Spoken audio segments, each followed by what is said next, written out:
I want you to take a second, close your eyes, and imagine you're at a career fair. You are there with so many other students in hopes of finding an internship, and you're excited to talk to many amazing companies. As you walk in the door, you are instantly overwhelmed by the number of tables and recruiters in the room. And you walk around and talk to several of them, but you still haven't found the table for the company that you were dreaming to work for. As you're about to give up and leave, you see this company's recruiter walking away towards the elevator. You chase after them, resume in hand, and stop the elevator doors from closing. You look up, and your dream job is looking you right in the eyes. Your opportunity is right there. But what on earth do you say? Hi, my name is Hannah, and I'm the undergraduate student director at the Grand Valley Speech Lab.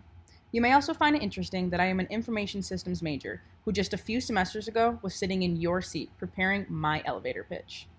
By the end of this presentation, you should have a better understanding of what an elevator pitch is and how to create an effective one. Today specifically, we'll be covering 4 key things.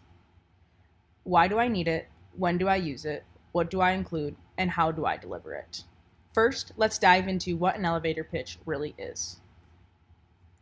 An elevator pitch is a short 30-second way to professionally promote yourself. Like in the story I explained from the beginning, it is meant to be a short way to promote yourself to someone as if you only had a short elevator ride. Elevator pitches are extremely important when entering the professional world and something that every student should have.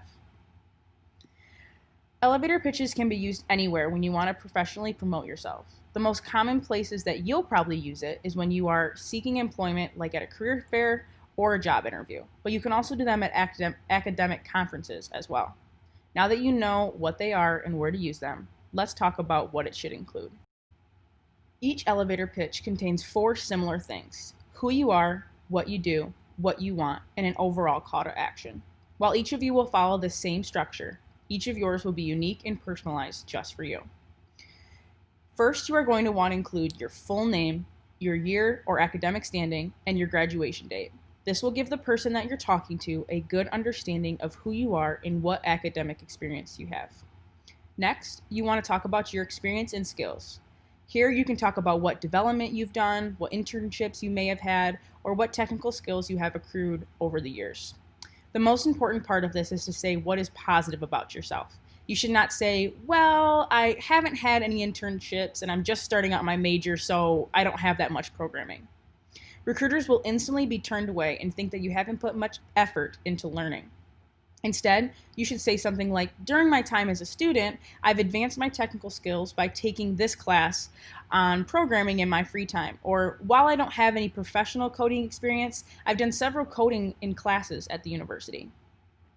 Next, you want to talk about your career goals. This can be as simple as saying, I am seeking an internship or a full-time position, because this will help recruiters quickly identify what position you are looking for. If after your career goals you are still looking to fill the time or want to add something that makes it a little bit more memorable, say something about your values or interests. Maybe you're a coach or a part of a club or whatever you like to do in your free time, say it. This will give the recruiter something to connect to you with.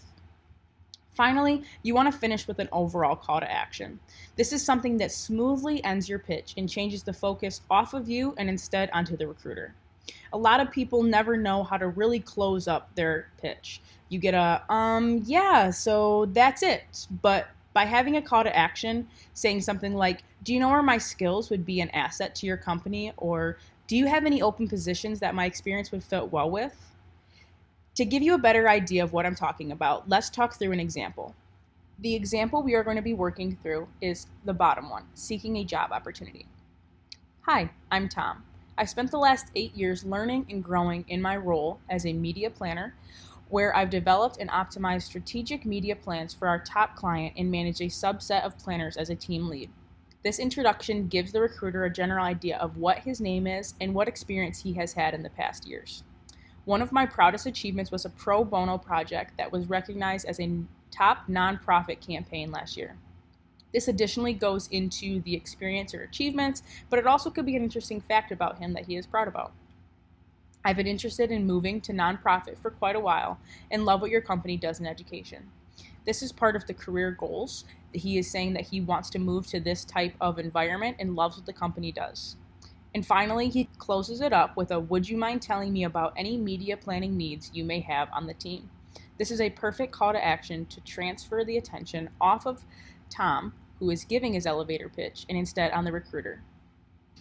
A general thing to keep in mind is that people may not always remember precisely what you said, but they will definitely remember how you said it. Because that is true, let's shift over into elevator pitch delivery. A common misconception is that the words you say are more important than how you say it, but actually, it's the complete opposite. Nonverbals like body posture, eye contact, and voice inflection account for about 65% of your overall delivery. When giving an elevator pitch, here are 5 things that you want to keep in mind when it comes to delivery. First is a conversational style. Yes, the person you are talking to may be intimidating because they hold your future right in their hands. But if you remember that they are a person just like you and you carry a natural conversation with them, it actually will be more appealing and less sounding like a robot. The next 2 go hand in hand: professional clothing and posture. It goes without saying that you want to dress to impress, so make sure that you look professional. With career fairs most likely going to be virtual, make sure that at least your top half looks professional. So blouses, collared shirts and ties, and make sure that there are no wrinkles. Posture is also equally important. Make sure that when you're speaking, you are standing tall and confident, not slouching or hiding behind your portfolio. And if you're virtual, make sure you have a proper background behind you and that you are not slouched down in your chair. For eye contact, make sure you are looking the recruiter directly in the eyes when speaking. Yes, direct, long periods of eye contact can be intimidating or kind of awkward. It looks unprofessional to be looking at the ground or off in the distance when you're speaking. Finally, for your voice, make sure that you are speaking in that conversational tone. This includes voice inflections, no monotone, and speaking loudly and clearly. Also, make sure to talk a little slower than you usually would, because when the nerves kick in, we usually tend to speak a lot faster. After hearing this presentation, you should have a better understanding of what an elevator pitch is and how to create an effective one. Today, we talked about 4 key things. Why do I need it? When do I use it? What do I include? And how do I deliver it? After hearing all this, if you still want to know more or even practice your elevator pitch, I strongly recommend you coming into the Speech Lab this semester. We are offering online appointments so you don't have to even leave your house to develop an effective elevator pitch.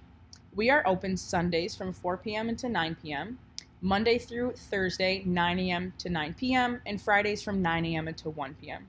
To book an appointment or learn more about us, please visit our website, gbsu.edu/speechlab. Remember at the beginning of this presentation when I set the stage for that elevator scene? Well, the next time you have your dream job opportunity right in front of you, you know exactly what you need to say.